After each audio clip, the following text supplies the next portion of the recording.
음식에 담긴 재미있는 과학 이야기 듣는 시간이죠. 푸드톡톡 오늘도 스튜디오에 이혜리 기자 나와 있습니다. 어서 오세요. 안녕하세요. 네, 드디어 추석이 다음 주로 다가왔어요. 더도 말고 덜도 말고 한가위만 같아라 라는 말이 있는데요. 그만큼 추석이면 참 풍성한 음식을 빼놓고 얘기할 수가 없잖아요. 그래서 오늘 이와 관련한 주제를 준비하셨다고요? 네, 맞습니다. 추석이 정말 다음 주로 다가오면서 가을도 무르익어가고 있고 맛있는 과일과 곡식도 시장과 마트에 많이 좀 나와 있는데요. 네. 제가 본격적으로 이야기 나눠보기 전에 추석 앞두고 시장을 찾은 시민들의 이야기를 화면에 담아왔습니다. 함께 보시겠습니다.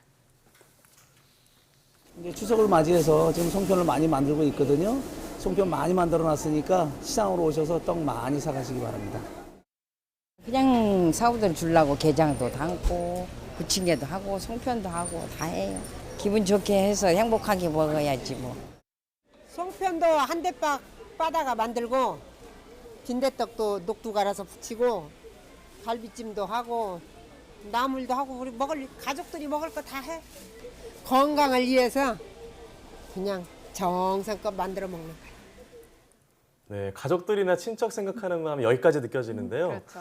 네, 확실히 시장을 보니까 명절 분위기가 나네요. 네, 저도 시장 가서 뭐 씨알 굵은 과일들 보니까 이 정말 추석이다라는 느낌이 들었는데요. 올해 추석은 또 지난해보다 조금 늦게 찾아왔잖아요. 네. 제가 이 연휴를 얼마나 또 기다렸는지 모릅니다. 네, 맞아요. 그리고 또 이맘때쯤이면 추석이 와야 하는데 왜 아직 안 왔지? 라는 생각이 들 그렇죠. 정도로 이번에 좀 늦게 찾아왔어요. 네. 게다가 이번에는 언제 다시 이런 연휴가 있을까 싶을 정도로 무려 열흘 정도로 쉴 수 있는 거잖아요. 네, 그래서 맞습니다. 저도 참 기다렸습니다. 그렇죠. 네, 그러고 보니까 작년 추석은 한 9월 중순이었던 걸로 기억하거든요. 네, 지난해에는 9월 15일이 추석이었고, 네. 그러니까 올해가 한 15일, 보름 조금 더 늦게 찾아온 건데요. 보통 이제 추석은 9월 20일경에 온다고 보고요. 이거보다 너무 일찍 추석이 찾아오게 되면 대표적인 사과 품종이라든지 부사나 혹은 네. 뭐 신고배 같은 품종의 수확 시기와 맞지 않는다고 해요. 올해는 추석도 좀 늦게 찾아온 데다가 날씨 조건도 좀 좋아서 맛 좋은 과일을 많이 좀 먹을 수 있을 것 같습니다. 네, 날씨 조건이 맞는다고 하니까 이번 연휴 때는 과일을 좀 많이 먹어야겠네요.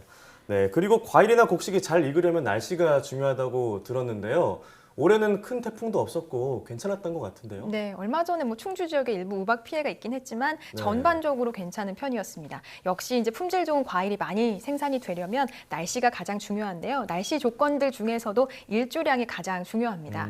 되게 품질 좋은 과일이다라고 하면 당도가 높은 달콤한 과일을 얘기하잖아요. 네. 일조량이 과일의 당도를 높이는데 아주 중요한 역할을 하게 되는 겁니다. 아, 일조량이요? 그러니까 햇볕을 얼마나 받느냐에 따라서 당도가 달라지는 거군요. 네. 저는 비의 양, 그러니까 강우량이 아닐까 생각했는데요. 그러면 햇볕을 많이 쬐는 과일이 더 달다 이 말씀이신가요? 네, 맞습니다. 그러니까 수확하기 2주 전에서 뭐 짧게는 3일 전까지 충분하게 햇볕을 쬐게 되면 과일의 당도가 높아지는데요. 요즘처럼 낮에는 햇빛이 아주 따갑고 네. 밤에는 좀 쌀쌀한 이런 뭐 일교차가 큰 날씨 조건이 아주 당도가 높은 과일을 생산하기 최적의 조건이다라고 할 수 있습니다.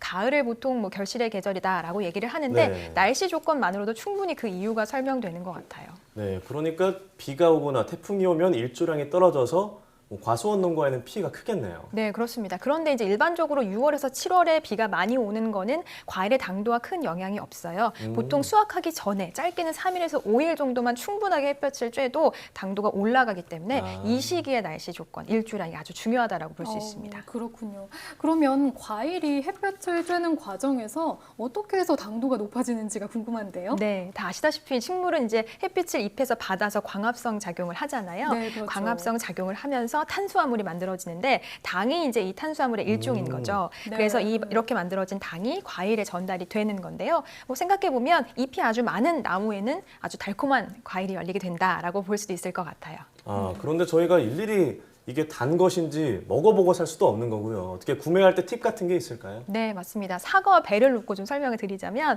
사과 같은 경우는 전반적으로 빨갛고 묵직하고 또 꼭지가 싱싱한 것이 좋고요. 배 같은 경우에는 푸른빛이 없고 황갈색, 황색을 밝게 띠는 것이 좋습니다. 네. 일반적으로 또 배는 크기가 클수록 당도가 높다라고 평가를 하는데요. 이와 관련해서 전문가의 인터뷰 함께 들어보시겠습니다.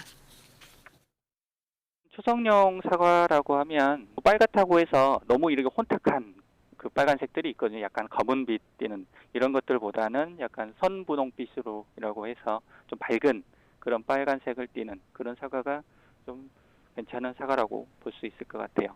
배는 올해 굉장히 대과 위주로 어떻게 보면 품질도 높은 이런 과일들이 좀 출하가 될 것으로 그렇게 보고 있습니다. 대 같은 경우는 이제 선물용으로는 대과가 좋아요. 과가 클수록 맛도 있고 그 품질도 좋다라는 인식도 있고 실제로도 그렇거든요. 네, 아직 과일을 사지 않으셨다면 참고하시면 좋을 것 같네요.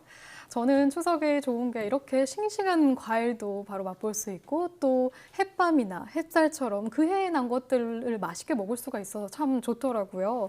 역시 식품은 신선함이 중요한 만큼 이런 식품들이 영양 면에서도 더 좋겠죠? 네, 뭐 그렇게 생각하기 쉬운데요. 뭐 전문가들은 뭐 작년에 수확된 거라고 해도 영양적으로 그렇게 크게 차이는 없다라고 아, 얘기는 그래요? 하더라고요. 그리고 일반적으로 요즘에는 저장 기술도 많이 좋아져서 영양 성분을 네. 잘 보관할 수 있기도 하고요. 다만 맛에는 차이가 있을 수 있는데요. 뭐 쌀을 놓고 얘기를 해보자면 쌀 안에는 여러 가지 성분들이 있는데 뭐 지방 같은 경우가 시간이 지날수록 변질이 될 우려가 있기 때문에 밥맛이 좋은 뭐 밥을 지으려면 역시 햅쌀이 더 좋겠죠. 네.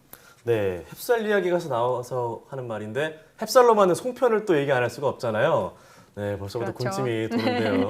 네, 그러면 이 송편에 네. 담긴 과학 이야기는 또 없을까요? 네, 제가 그래서 송편에 관련된 이야기를 준비해 봤는데요. 네. 두 앵커께 먼저 질문을 드릴게요. 어떤 소가 든 송편을 좋아하시나요? 저는 깨가 들어간 어떤 꿀떡 네, 송편을 좋아합니다. 전 사실 다 좋아하는데요. 그중에서 콩이 든 송편이 참 담백한 것 같아요. 아, 그래요. 이 소별로도 효능이 좀 달라서 가족들과 함께 먹을 때 뭐 재미있거리로 하나 얘기를 해보시면 좋을 것 같아요. 우선 뭐 오앵커가 좋아하는 깨 같은 경우에는 우선 깨는 좋은 지방산으로 알려진 불포화 지방산이 많이 들어 있고요. 그리고 세사민이라 그래서 황산화 성분이 많아서 노화 방지에 효과가 좋습니다. 우리 맹앵커가 좋아하는 콩 같은 경우에는 네. 몸에 독소를 배출하는 데 효과가 좋고요. 그리고 갱년기 증상을 완화할 수 있기 때문에 우리 음식 준비하느라 고생하신 어머니들께 좀 권해보시면 좋을 것 같습니다. 또 팥 같은 경우에는 비타민 B1이 많고 식이섬유가 풍부해서 부기를 빼는 데 효과가 좋고요. 녹두는 몸에 열을 낮추는 데 도움이 된다고 합니다. 네, 그렇군요. 이번 추석 때는 좀 설명을 해드리면서 가족들 특징에 맞게 권해드려야겠어요. 네. 그런데 저는 사실 추석이면 맛있는 것이 워낙 많아서 사실 다 먹고 그죠? 싶거든요. 엄청 많잖아요. 네, 그런데 아무래도 과식해서는 안 되겠죠? 그렇죠. 방금 뭐 송편 얘기도 했지만 송편 같은 경우도 열량이 굉장히 높거든요. 뭐 1인분을 기준으로 대여섯 개만 먹어도 밥 한 공기 칼로리, 300kcal를 네. 훌쩍 넘기기 때문에 체중 관리 하시는 분들은 신경을 쓰셔야 될 것 같아요. 뭐 송편뿐만이 아니라 대표적인 명절 부침 요리인 동그랑땡 같은 경우에도 3-4개 정도만 먹어도 551kcal, 어이구. 그리고 뭐 갈비찜은 200g당 531kcal에 달하고요. 쉽게 뭐 밥 다 먹고 한 잔 마시는 식혜 같은 경우에도 식혜 한 잔이 밥 반 공기에 달하거든요. 그러니까 뭐 하루에 성인의 권장 칼로리가 한 2,000에서 2,500kcal라고 하는데 지금 네. 설명드린 이 음식들을 다 먹으면 한 끼에 이 열량을 다 충족을 시키는 거겠죠. 아무래도 모쪼록 추석에 뭐 아무리 맛있는 게 많다고 해도 건강하게 적당히 드셔야 한다는 거 꼭 네. 기억하시고 건강한 연휴 잘 보내셨으면 좋겠습니다. 네, 늦게 찾아온 추석인 만큼 더 맛있어진 한가위 음식을 건강하게 즐기셔야겠습니다. 오늘은 추석 음식과 관련된 과학 이야기에 대해서 이야기 나눠봤는데요. 오늘 말씀 고맙습니다.